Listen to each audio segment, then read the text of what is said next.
हाँ जी भाई, hello, welcome, नमस्कार, जय हिंद, जय भारत, वंदे मातरम और welcome all of you welcome to the class. मेरा नाम है प्रियांशु और मैं आप सभी का एक बार फिर से स्वागत करता हूँ एक नए लेक्चर में, जहाँ आज हम करेंगे करंट इलेक्ट्रिसिटी का पार्ट नंबर 2। ठीक है, पार्ट 1 हमने कवर कर चुका है, ठीक है, जिसमें हमने ड्रिफ्ट वेलोसिटी और करंट का डायरेक्शन के बारे में पढ़ा। ठीक है, आज हम पढ़ेंगे रिलेशन के बारे में कि ड्रिफ्ट वेलोसिटी और करंट के जो रिलेशन है, एक दूसरे का जो संबंध है, उसके बारे में आज हम पढ़ेंगे। ठीक है भाई, तो चलो स्टार्ट करते हैं। मेरे भाई आप याद रखना, ये क्लास नंबर 2 है, ठीक है, और पार्ट 1 पहले भी कवर कर चुका है हमने। ठीक है, तो चलो पढ़ते हैं आगे। और ये हमारा बैच है, जैसा कि आप सभी जानते हो, आईसीजी एयरफोर्स नेवी के लिए। ठीक है, और AAATC ऑफिसर भाई साहब। ठीक है, क्लास 11 12 वाले फिजिक्स अभी कवर कर रहे हैं हम, 12th की फिजिक्स चल रही है। ठीक है, मैथमेटिक्स में ट्रिगोनोमेट्री, ठीक है, ख़त्म हो चुकी भाई। ठीक है, चलो इतना बात सब कुछ समझ में आता है। तो मेरे भाई करंट इलेक्ट्रिसिटी चल रहा है। ठीक है, करंट इलेक्ट्रिसिटी, चलो relation between drift velocity and current के बारे में आज हमको पढ़ना था। ठीक है, तो आज के बारे में आज हम पढ़ेंगे कि relation between drift velocity and current के बारे में। ज़रा देखना, मेरी बात को ध्यान से सुनना। ठीक है, जैसा कि मैंने बताया भाई कि अगर इस पे मान लो कि अगर ये वोल्टेज वी है, ठीक है, प्लस माइनस, ठीक है, प्लस और माइनस, चलो यार इसको थोड़ा सा बड़ा ही कर लें, प्लस और माइनस है, ठीक है, ये माइनस, बढ़िया। और ये भी वोल्टेज का कोई बैटरी लगा दिया हमने, ठीक है, और करंट फ्लो कर रहा है कुछ ऐसे ऐसे, ठीक है, इस वायर में करंट फ्लो कर रहा है, बढ़िया है। ठीक है, मैं बोल दूँ कि अगर इसमें करंट आई फ्लो कर रहा है, ठीक है, करंट आई फ्लो कर रहा है, बढ़िया। तो आप मुझे एक बात बताना कि करंट का डायरेक्शन तो इधर से इधर है, यानी प्लस से निगेटिव है। तो क्या आप मुझे बताओगे कि इलेक्ट्रॉन का डायरेक्शन किधर होगा? आप बोलोगे एकदम इधर होगा।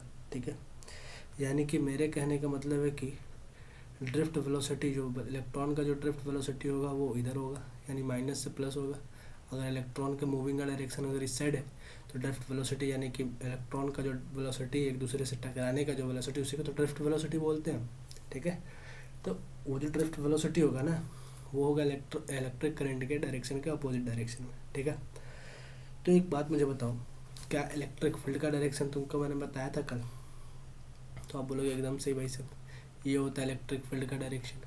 ठीक है, यानी कि जिधर करंट इलेक्ट्रिसिटी करंट का डायरेक्शन, उधर ही इलेक्ट्रिक फील्ड का डायरेक्शन। ठीक है, और उसके अपोजिट में किसका डायरेक्शन? तो इलेक्ट्रॉन का डायरेक्शन। ठीक है, और उसी के अपोजिट में किसका डायरेक्शन? तो ड्रिफ्ट वेलोसिटी का डायरेक्शन। किसके? तो करंट के। ठीक है, तो एक बात मुझे बताओ, अगर मैं बोलूँ कि इस कंडक्टर का जो एरिया है, ठीक है, वो क्रॉस सेक्शनल एरिया ए है, क्या बोलते हो? क्रॉस सेक्शनल एरिया ए, और इस पूरे कंडक्टर का जो लेंथ है, यहाँ से यहाँ का जो लेंथ है भाई, ठीक है, वो एल में मान लूँ। ठीक है, वो क्या मान लूँ मैं? एल मान लूँ। ठीक है, तो अगर इसका क्रॉस सेक्शनल एरिया ए और इसका जो लेंथ है उसको मैं अगर एल मान लूँ, तो क्या तुम मुझे एक बात बताओगे? तो क्या मुझे तुम एक बात बता रहे होगे? तुम बोलोगे हाँ भाई सब बताओ। तो मैं तुमसे बोलूँ, क्या तुम वॉल्यूम ऑफ द वायर बताओगे क्या मुझे? तो तुम बोलोगे एकदम बता देंगे। वॉल्यूम ऑफ वायर क्या होगा? वॉल्यूम ऑफ वायर, वायर के बारे में मैं पूछ रहा हूँ तुमसे। तुम बोलोगे यार जब भी किसी एरिया को, ठीक है, एरिया को अगर उसके लेंथ से मल्टीप्लाई करा देते हो तो वॉल्यूम आ जाता है। यानी एरिया को अगर उसके लेंथ से मल्टीप्लाई करा दिया जाए तो पूरा का पूरा उसका वॉल्यूम आ जाएगा। ठीक है, एरिया होता है, ठीक है, और उसके लेंथ से मल्टीप्लाई। ठीक है, तो एक बात मुझे बताओ, ठीक है, कि number of total free electron इसमें बताओगे कि कितना होगा? है, नंबर ऑफ फ्री इलेक्ट्रॉन के बारे में तुम बताओ, नंबर ऑफ फ्री इलेक्ट्रॉन। ठीक है, नंबर ऑफ फ्री इलेक्ट्रॉन के बारे में तुम मुझे बताओगे। तो बोलोगे यार number of free electron N है, और उस एरिया और उस वॉल्यूम से पास करने वाले ए इंटू एल, यानी वॉल्यूम से पास करने वाले नंबर ऑफ इलेक्ट्रॉन की संख्या एन इंटू ए एल होगा। तो बोलो एकदम सही है। हाँ, तो क्या मैं यहाँ से पूछ सकता हूँ कि यार तुम मुझे बताओ कि टोटल चार्ज क्या होगा? यहाँ से टोटल चार्ज क्या होगा? तो टोटल चार्ज तुम क्या बोलोगे? पर भाई टोटल चार्ज के बारे में तुम बोल रहे होगे कि क्यू बराबर माइनस का एन ए एल इंटू ई, क्योंकि इलेक्ट्रॉन ही तो है। रुक जाओ, इसको मैं ए ठीक से लिख दूँ, ज़रा देखो, यहाँ पर तुम बोलोगे माइनस का N A, sorry A L और इंटू ई। ई जो इलेक्ट्रॉन का जो साइन है उसका साइन मैंने बनाया। ठीक है, चलो यहाँ से तुम समझ चुके हो। तो क्या मैं इसे अगर अंडरलाइन करके तुमसे एक बात पूछ लूँ तो तुम मुझे एक बात बता रहे होगे। तुम बताओ, अगर ये चार्ज है भाई, ठीक है, अगर ये चार्ज है, चलो ठीक है, अगर ये चार्ज है Q बराबर माइनस का NaL/E, अगर ये चार्ज है, ठीक है, तो क्या तुम मुझे एक बात बताओ कि करंट जो होता है, इलेक्ट्रिक करंट, क्या Q/T नहीं होता? क्या Q/T नहीं होता? तुम बोलो एकदम से यार, तो क्या Q की जगह मैं ये नहीं लिख सकता NaL/E अपॉन में T टाइम, ठीक है? बोलो कोई दिक्कत? तुम बोलोगे नहीं यार कोई दिक्कत नहीं। तो क्या मैं यहाँ से एक बात तुम्हें नोट करके बताऊँ कि हमने पढ़ा था कि Vd बराबर जो होता है वो L/T यानी length upon T, length L/T लिख सकते हैं हम इसको। बोलो कोई दिक्कत तो नहीं? अगर कोई दिक्कत नहीं है तो n जो है मेरे भाई, n जो है वो नंबर ऑफ, ठीक है, नंबर ऑफ इलेक्ट्रॉन, ठीक है, number of electron per unit volume होता है, ठीक है, पर यूनिट क्या होता है? वॉल्यूम होता है। मेरी बात समझ में आ रही है कि n जो है number of electron per unit volume होता है, ठीक है। तो यहाँ से तुम क्या बोल सकते हो कि I बराबर, यहाँ से तुम क्या बोल सकते हो कि I बराबर जो रिलेशन हमारे पास आता है वो आता है माइनस का NeA और Vd, यानी कि NeA Vd क्या है? हमारे पास ड्रिफ्ट वेलोसिटी को डिनोट करता है, यानी Vd जो है ये ड्रिफ्ट वेलोसिटी को डिनोट करता है। और ये जो हमारा आता है ये एक रिलेशन आता है हमारे पास, और यहाँ से हमारे पास सवाल भी बनते हैं भाई साहब, ठीक है, हमारे पास सवाल भी बनते हैं।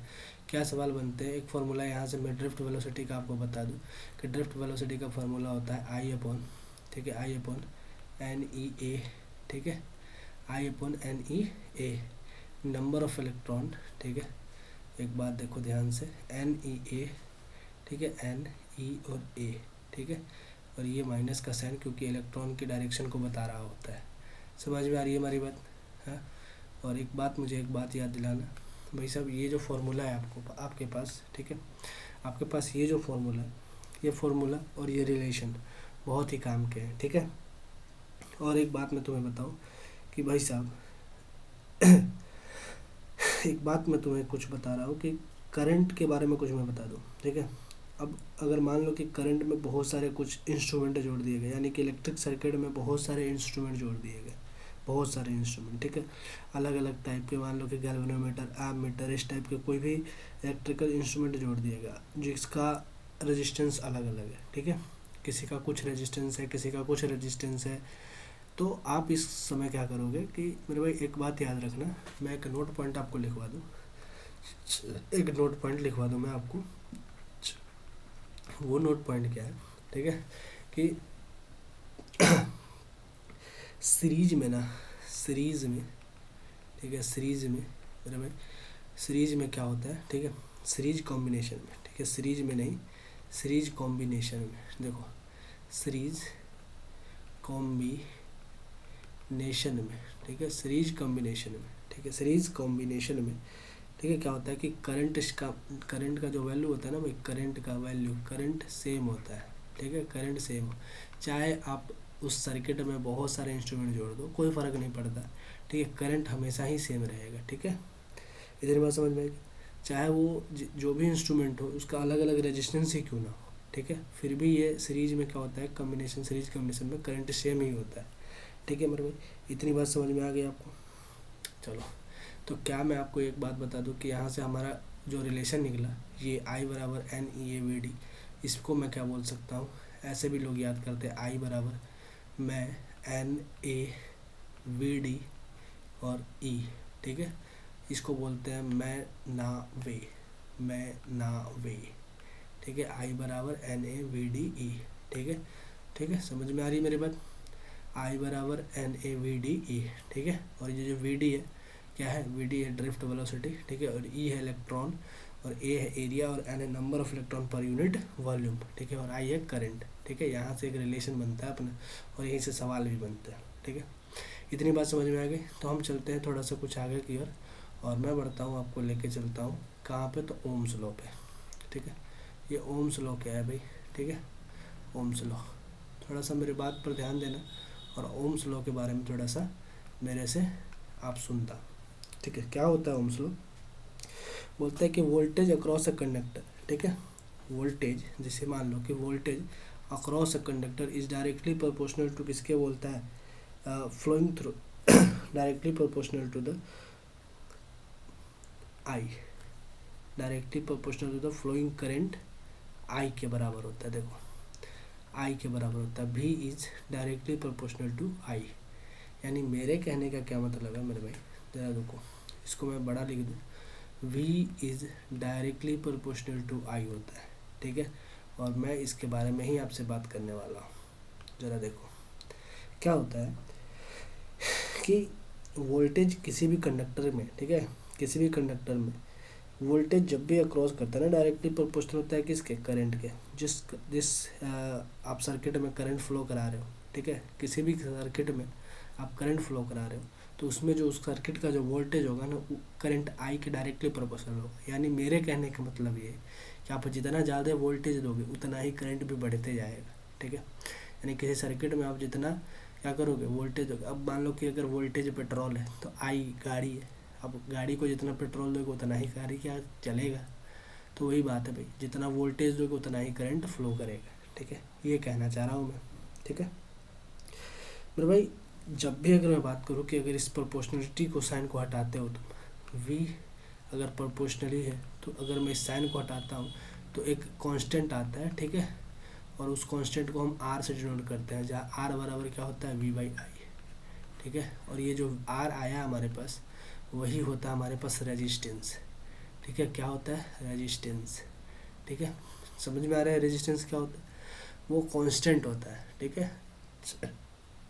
R बराबर V/I। एक बात याद रखना, रेजिस्टेंस मेरे भाई, रेजिस्टेंस, ठीक है, बहुत बच्चे फंसते हैं यहाँ। रेजिस्टेंस नॉट डिपेंड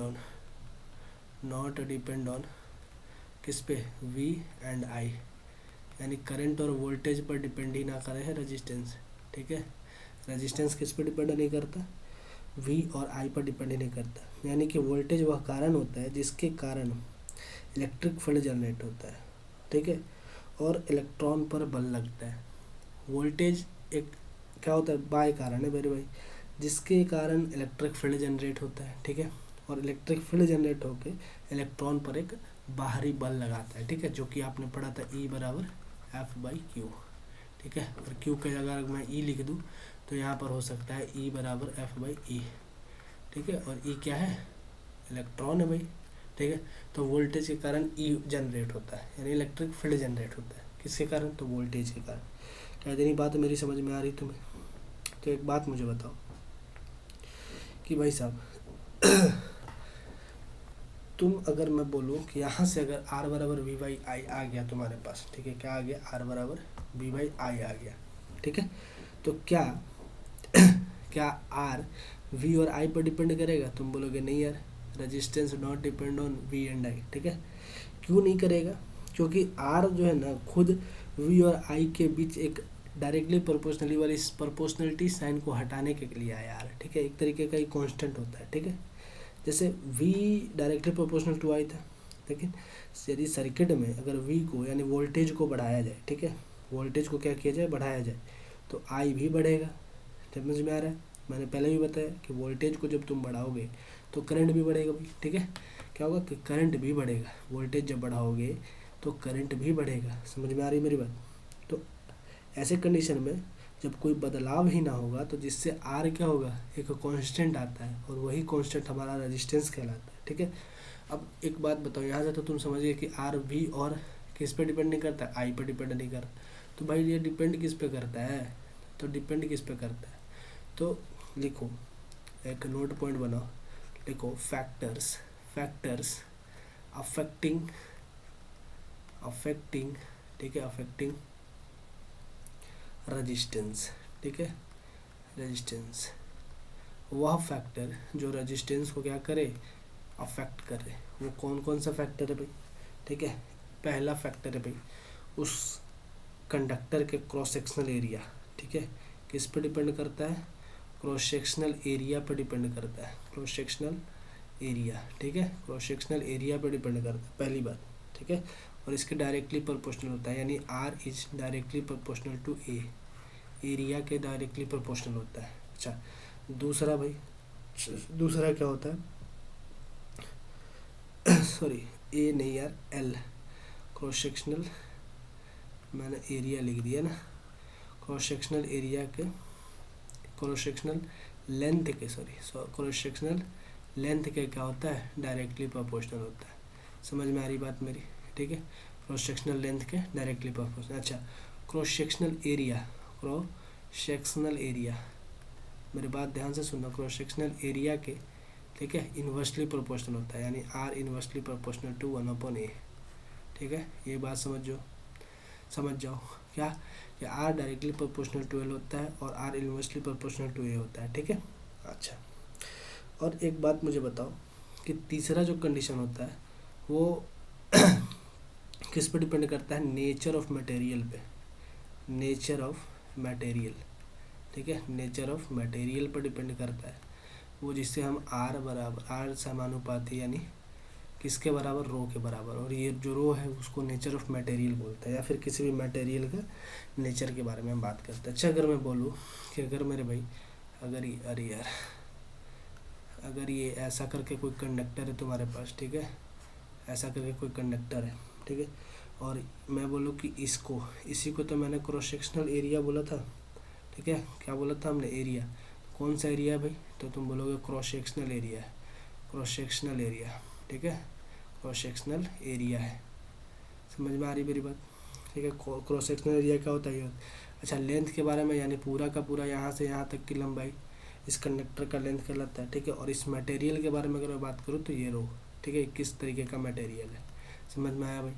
तो मैंने इसके बारे में आपको बताया कि रेजिस्टेंस 3 कारकों से अफेक्ट करते हैं। पहला उसके लेंथ पे, ठीक है, यानी कि उसकी कंडक्टर के क्या है, उसके लेंथ पर डिपेंड करता है, ठीक है, उसके एरिया के उल्टा समानुपाती, यानी कि एरिया अगर बढ़ाओगे तो रेजिस्टेंस कम हो जाएगा, ठीक है, और रेजिस्टेंस उसके मटेरियल पर डिपेंड करता है, ठीक है, यहाँ से समझ में आया। अच्छा, यानी मेरे कहने का मतलब है कि रेजिस्टेंस का जो नया फॉर्मूला होगा वो होगा रो एल अपॉन ए, ठीक है, रो एल अपॉन ए के बराबर होगा। देखो, रो एल अपॉन ए के बराबर होगा। समझ में आ रही मेरी बात। तो क्या मैं इसका आपको अगर मैं बात करूं कि क्या मैं यहाँ से आपसे एक बात पूछूं कि रो बराबर क्या होगा, तो हम बोलोगे आर ए अपॉन एल, ठीक है, रो बराबर क्या होगा, आर ए अपॉन एल, और इसी को हम रजिस्टिविटी बोलते हैं, रजिस्टिविटी बोलते हैं। समझ में आ रही मेरी बात। रो को हम रजिस्टिविटी बोलते हैं, ठीक है, और इसका जो एसआई यूनिट होता है भाई, एसआई यूनिट होता है वो होता है ओम इंटू मीटर।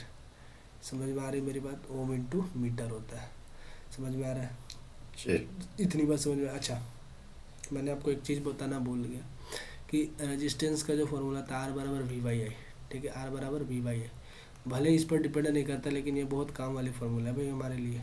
देखो कैसे काम का फार्मूला है ये, जरा देखो, आर बराबर हमने पढ़ा, आर बराबर वी बाई आई होता है। तुमने इससे मैंने तुमसे ये पूछा कि मेरे भाई बताओ इसका ऐसा यूनिट क्या होता है, ऐसा यूनिट क्या होता है, तो तुम्हें पता है कि ऐसा यूनिट होता है वोल्ट पर एम्पियर, वोल्ट पर एम्पियर, या फिर तुम बोलोगे और इसे हम बोल सकते हैं ओम, ठीक है। अगर मैं तुमसे एक बात पूछूं कि भाई इसका डायमेंशन के बारे में तुम मुझे बताओ, डायमेंशन क्या होगा, तो तुम बताओगे क्या, तुम बोलोगे वी बाई आई होता है, आर बराबर वी बाई आई। वी को तुम लिख सकते हो डब्ल्यू बाई क्यू इंटू आई, ठीक है, डब्ल्यू बाई क्यू इंटू आई। तुम बोलोगे डब्ल्यू बाई क्यू के बराबर हम आई टी लिख सकते हैं, आई टी इंटू आई, ठीक है। तुम बोलोगे यहाँ से W by I square into T, ठीक है। तुम यहाँ से बोलोगे यार डब्ल्यू का बीमा होता है M1 L2 T माइनस 2, ठीक है, इसको ब्रैकेट में बंद करो, ठीक है, और यहाँ से बोलोगे इसको बोलेंगे A2 और T1, बोलो कोई दिक्कत।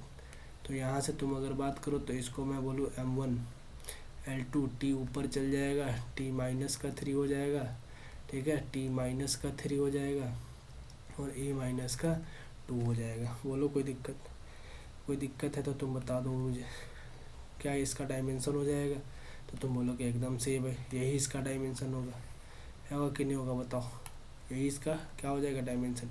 यानी कि डायमेंशन ऑफ, यानी कि मेरे कहने का मतलब है कि डायमेंशन ऑफ रेजिस्टेंस, रेजिस्टेंस क्या होगा, तो तुम बोलोगे M1 L2 T-3 और A माइनस का 2। बहुत इंपॉर्टेंट है भाई, ये हुआ हमारा रेजिस्टेंस का डायमेंशन। अच्छा, रेजिस्टेंस का डायमेंशन याद करो, ठीक है, M1 L2 T-3 A -2। अब मैं इसे पुट कहाँ करूँगा, देखो मैं इसे पुट करूँगा यहाँ पे, कहाँ गया भाई, कहाँ गया, यहाँ, क्योंकि रो का भी तो निकालना है हमें, रो का भी निकालना है रजिस्टिविटी का। तो देखो रजिस्टिविटी का क्या होगा, रजिस्टिविटी होता है रो बराबर आर, ठीक है। देखो क्या होता है, आर बराबर रो एल बाई ए होता है ना, आर बराबर रो एल बाई ए, ठीक है। तो यहाँ से अगर रो के बारे में पूछो तो तुम बोलोगे आर ए बाई एल, यानी ओम इंटू मीटर, यही होता है इसका ऐसा यूनिट, ठीक है। तो आ जाओ, एक बात मुझे बताओ कि आर का डायमेंशन यानी कि रो का डायमेंशन क्या होगा, डायमेंशन ऑफ रो या फिर रजिस्टिविटी, डायमेंशन ऑफ रो, ठीक है। तो तुम क्या बोलोगे भाई, आर इंटू ए अपॉन होता है एल। आर का देखो यहाँ से तुम ले निकाल लो, M1 L2 T-3 A -2, M1 L2 T-3 A -2, देखो M1 L2 T-3 A का 2, ठीक है। ये तो रेजिस्टेंस के लिए हो गया, और यहाँ पर एरिया है यानी L2 हो गया, ठीक है, और नीचे में L1 आ जाएगा, ठीक है। तो ये L1 से L1 एक कट जाएगा यहाँ से, तो आ जाएगा मेरे पास M1 L1 और L2 L3 हो जाएगा, और T-3 हो जाएगा, और A -2 हो जाएगा, ठीक है। ये हमारे पास आएगा रजिस्टिविटी का डायमेंशन, ठीक है, जो कि बहुत इंपॉर्टेंट है, M1 L3 T-3 और A -2। समझ में आ रही बात।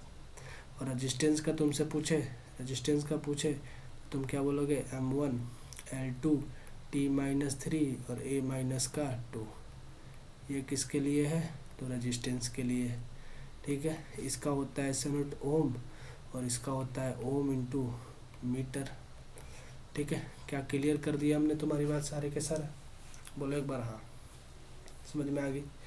तो ये सारे का सारा फैक्टर था जो किस पर डिपेंड करता है मेरे भाई, आप बोलोगे अरे यार अजीब स्थिति है फोन के चक्कर में का यार, रुक जाओ भाई, एक मिनट यार, एक मिनट भाई, मैं फ़ोन साइलेंट कर दूँ थोड़ा सा, एक मैसेज डाल दो, थोड़ी देर रुक जाओ।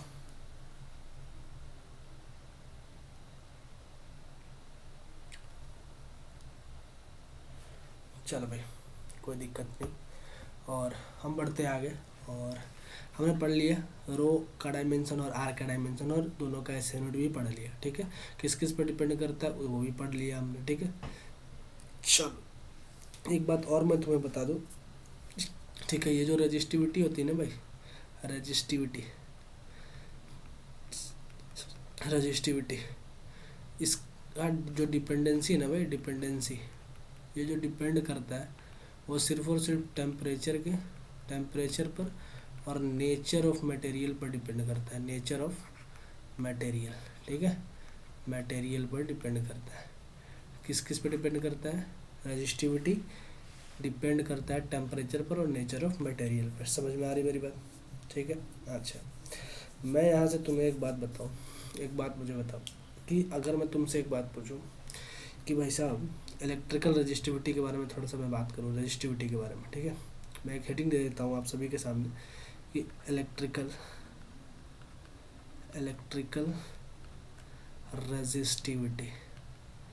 रजिस्टिविटी, इस पर हेडिंग मैंने दे दिया आपको, और यहाँ से अभी हम पढ़ेंगे, एक मिनट अभी, छोटा मोटा यार,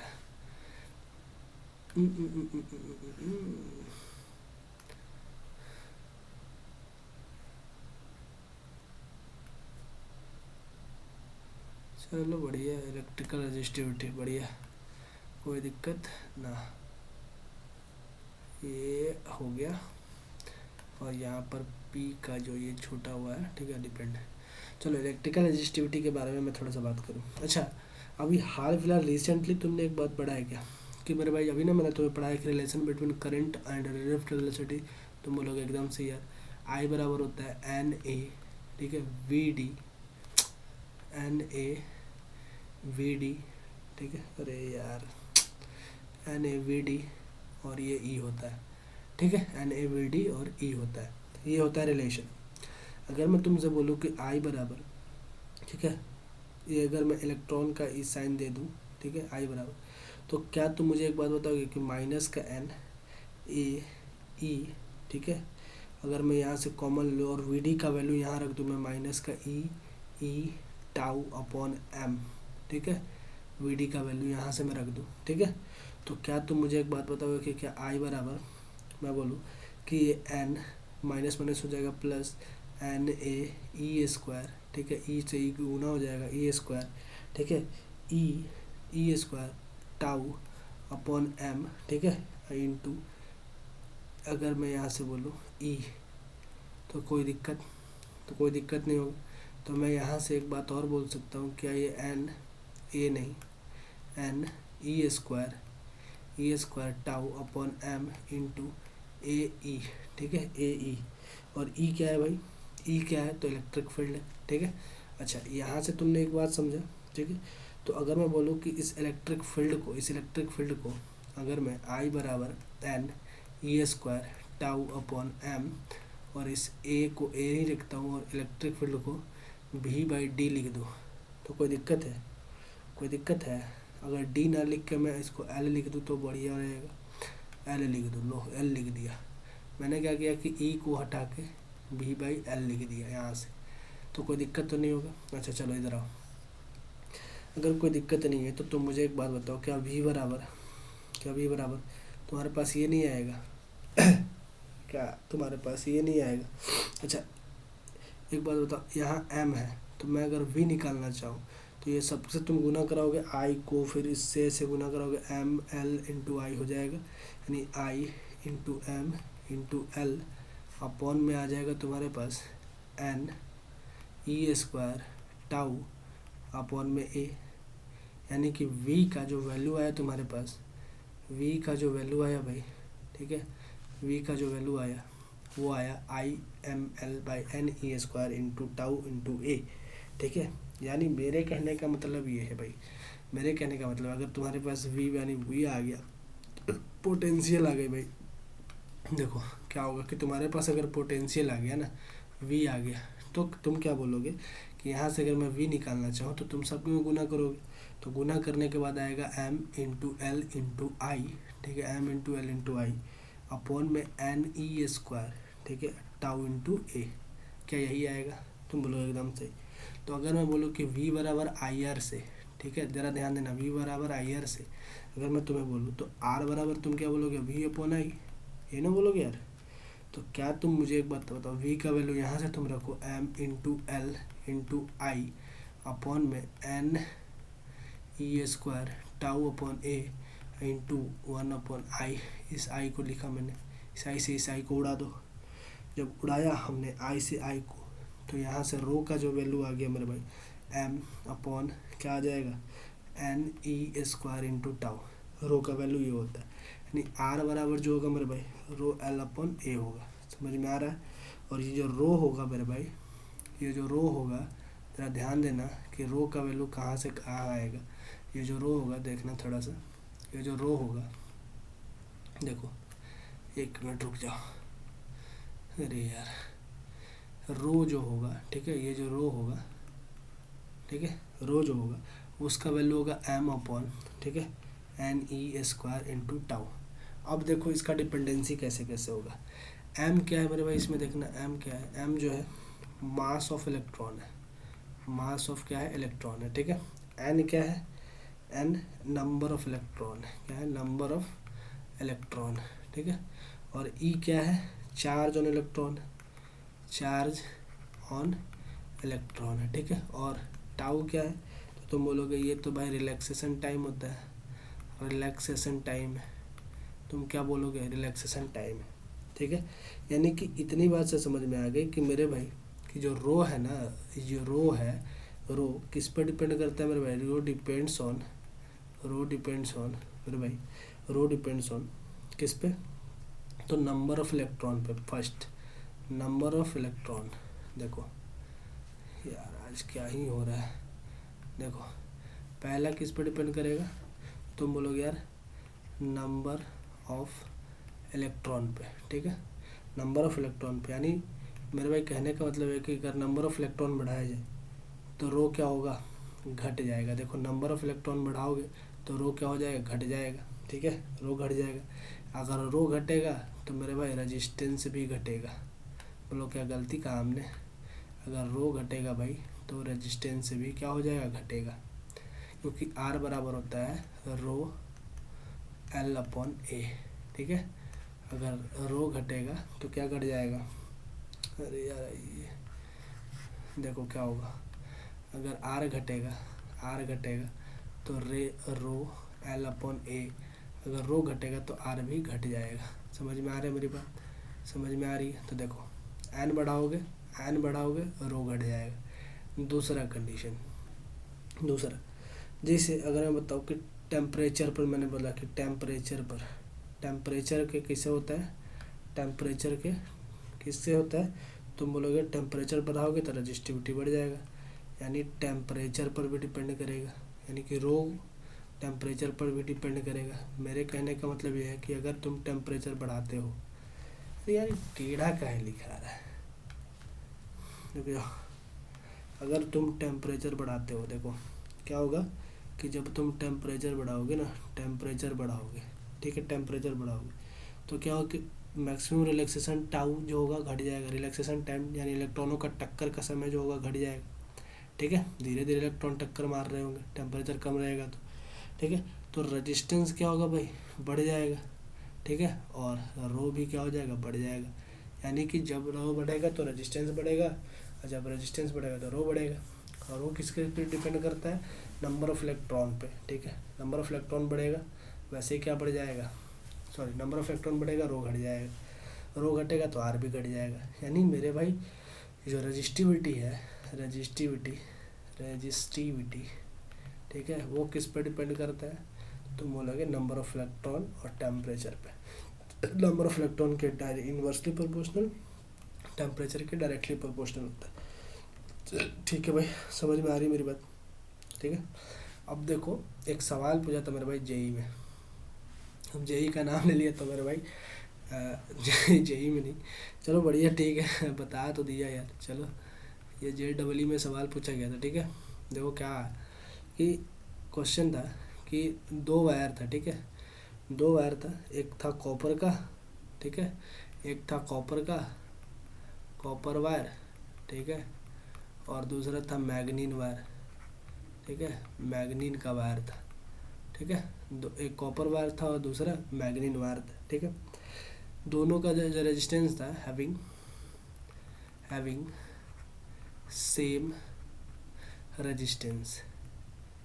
रेजिस्टेंस था, दोनों का रेजिस्टेंस सेम था। ठीक है, एंड इक्वल थिकनेस भी क्या था, एंड इक्वल थिकनेस। अब देखना एक बात, इक्वल थिकनेस था।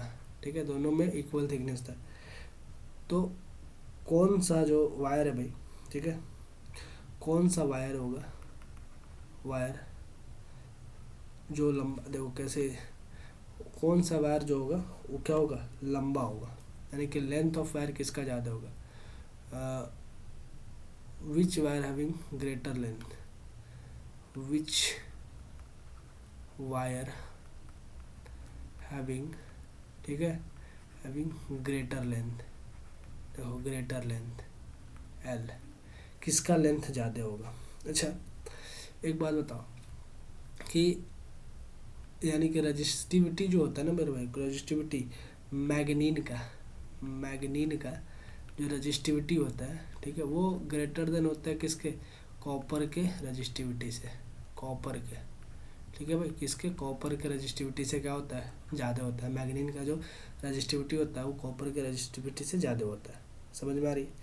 तो क्या मैं तुम्हें एक बात बताऊँ, सॉरी, देखो एक बात मैं यहाँ से तुमको समझाना चाहूँ, ठीक है, ज़रा सुनो, यहाँ से मैं तुम्हें समझा दूँ कि रेजिस्टेंस अगर मैं बात करूँ तो कॉपर का ज़्यादा होगा, ठीक है, रेजिस्टेंस कॉपर का ज़्यादा होगा। किससे? तो तुम बोलोगे मैग्नीन से, मैग्नीन से, ठीक है। रेजिस्टेंस किसका ज़्यादा होगा? कॉपर का ज़्यादा होगा। किसके? मैग्नीन से। नहीं, ज़्यादा नहीं होगा, ज़्यादा नहीं होगा। क्या हो जाएगा? ज़्यादा नहीं होगा। यानी कि अगर मैं बराबर बोलूँ, क्योंकि दोनों का ही बराबर होगा, तभी तो जाके देखो क्या बोल रहा है, मैग्नीन हैविंग सेम रेजिस्टेंस, दोनों में रेजिस्टेंस सेम बोल रहा है, रेजिस्टेंस सेम है, दोनों का रेजिस्टेंस सेम है। यानी कहने का मतलब कि रो एल अपॉन ए बराबर होगा रो एल अपॉन ए के, यानी कि rho of copper, resistivity of copper, ठीक है, into length of copper upon area of copper बराबर होगा रो ऑफ मैग्नीन, ठीक है, into L of manganin upon में ए ऑफ किसका? मैग्नीन, ठीक है, मैग्नीन। समझ में आ रही बात? तो एक बात बताओ, having same resistance and equal thickness, यानी कि थिकनेस भी क्या है? बराबर बराबर है, एज इट बराबर बराबर है। तो मैं क्या बोल सकता हूँ कि लेंथ ऑफ जो कॉपर है, ठीक है, लेंथ ऑफ जो कॉपर है, लेंथ ही तो निकालना है। अगर थिकनेस बराबर है, कॉपर बार मैग्नीन बार हमें सेम रेजिस्टेंस, रेजिस्टेंस बराबर है, विच है ग्रेटर लेंथ, लेंथ पूछ रहा है, यानी कि लेंथ ऑफ कॉपर, ठीक है, लेंथ ऑफ कॉपर जो है, ठीक है, अपॉन लेंथ ऑफ मैग्नीन, ठीक है, लेंथ ऑफ कॉपर और लेंथ ऑफ मैग्नीन जो है, ये जो है मेरे भाई रजिस्टिविटी ऑफ मैग्नीन, ठीक है, मैग्नीन अपॉन, रुक जाओ यार इसको मैं ठीक से लिख दूँ, रजिस्टिविटी ऑफ मैग्नीन, ठीक है, मैग्नीन अपॉन रजिस्टिविटी ऑफ कॉपर। मच्छर काट काट के तो मेरा लंका लगा दिया यार, कॉपर। अब मैं यहाँ से तुम्हें एक बात बता रहा था कि शुरू में कि रजिस्टिविटी ऑफ मैग्नीन जो होता है ना भाई, मैग्नीन वो बड़ा होता है रजिस्टिविटी ऑफ किसके? कॉपर के। Resistivity of मैग्नीन resistivity of copper से बड़ा होता है, ठीक है। तो इसका जो रेशियो होगा ना भाई मैग्नीन और कॉपर का, वो क्या होगा? ग्रेटर देन होगा, ठीक है, ग्रेटर देन होगा किसके? एक के।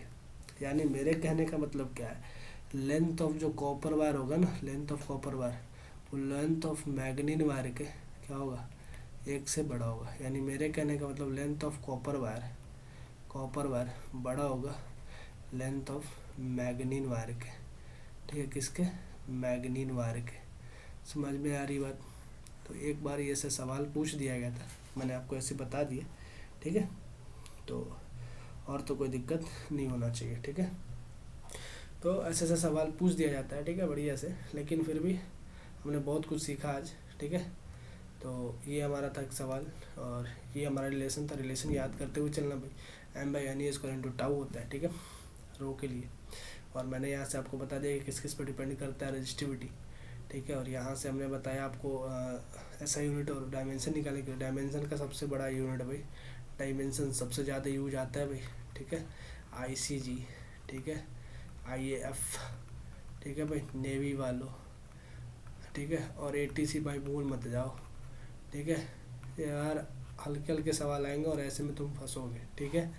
रेजिस्टेंस का डायमेंशन में फंस जाओगे, रजिस्टिविटी के डायमेंशन में फंस जाओगे अगर नहीं पढ़ पाओगे, ठीक है। चलो, और ये चीज़ याद रखना, ठीक है। आज हमने ओम्स लॉ पढ़ा, ठीक है, रिलेशन पढ़ा, वेलोसिटी, ड्रिफ्ट वेलोसिटी और करंट में, ठीक है भाई। तो ये था हमारा आज का लेक्चर नंबर 2। भाई सब कैसा लगा आप एक बार कमेंट करके मुझे बताना, क्या करना, कमेंट करना, ठीक है।